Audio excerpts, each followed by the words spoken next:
There's a lot of good short films out there. Here's 5 in no particular order. Let's talk about that.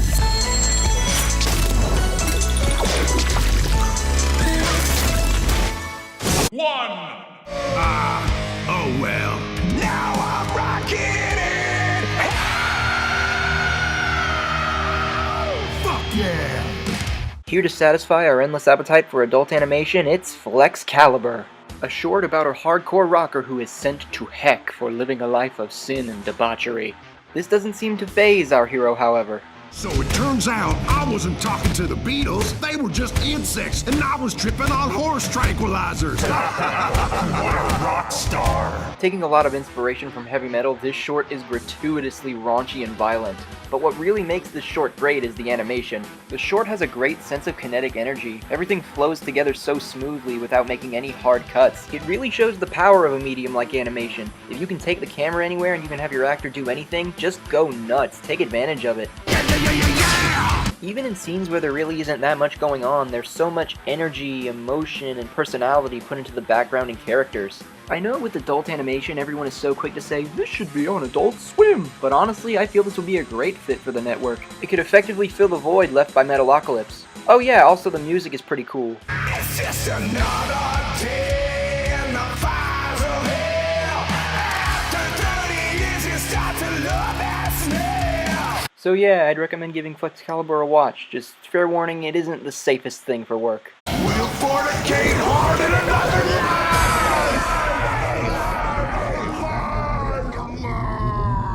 2!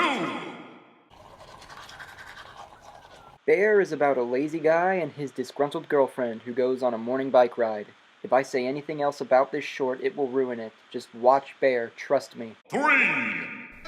Echo is a simple film with a simple premise that is executed beautifully. It follows a girl who's simply trying to leave work, but for some reason she keeps finding herself in the same hallway over and over. Now where have I heard that one before? Wow! How original! The film's similarities to PT aren't a coincidence. I actually had the chance to meet the filmmaker and she said that PT directly inspired this film. I then proceeded to give her a high five. But Echo isn't just some ripoff. It does enough that's different and unique to allow it to stand on its own. Like having the character experiment and examine her surroundings to figure out what's going on. The camera work and sound design are great, and the fact that the film was made within the span of a week is pretty impressive. Give it a watch if you want a good spook. 4! I thought about sex every moment of the day till I got to 40. Now all I think about is death. From the wacky land of British, it's The Bigger Picture, a stop-motion short made utilizing life-size props and paintings. That's really impressive, especially considering how well the 2D and 3D elements blend together. It feels like a living piece of modern art.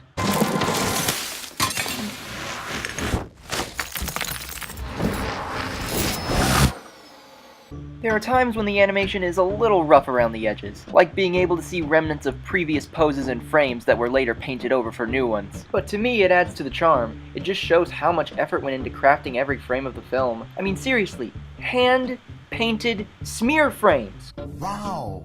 This short can be a little bit on the artsy-fartsy side, but there's still a hearty helping of substance to go along with the style. The film follows two brothers who care for their elderly mother as her health deteriorates. A lot of people have been in situations like this before. A relative is at death's door and can no longer take care of themselves. So the family has to step in and help them. Some of them will make incredible sacrifices to do this, while others won't. It goes without saying that this can be a source of friction in families. She's not going in a home. You want to put her in a home? You tell her. Tell her now. All right. It's a bloody dramatic. And in the midst of all this, sometimes the relatives themselves can't help but feel that they're a burden to the ones that they love.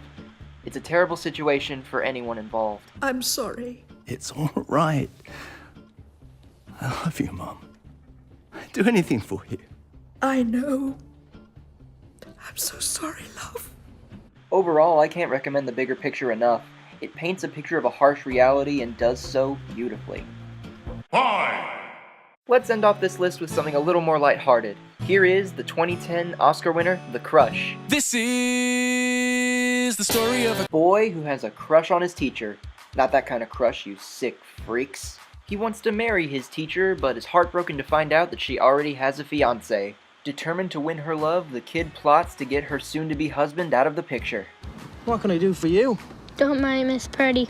It all builds up to a climax that is too good for me to spoil here. One of my favorite things about this film is how the kid character is written and acted. The character constantly makes decisions that would be seen as irrational or impulsive or hyper-emotional, but honestly, that is exactly what every single kid is like. You were like that too, don't lie. When you're a little kid, every small inconvenience feels like it's the end of the world, and the writers, and especially the actor portraying the kid, conveyed that aspect of childhood really well. The kid is still pure at heart and still has good intentions, and the ending is really heartfelt and sweet, but I was not prepared for some of the stuff this film dished out. But I think I'm starting to say too much.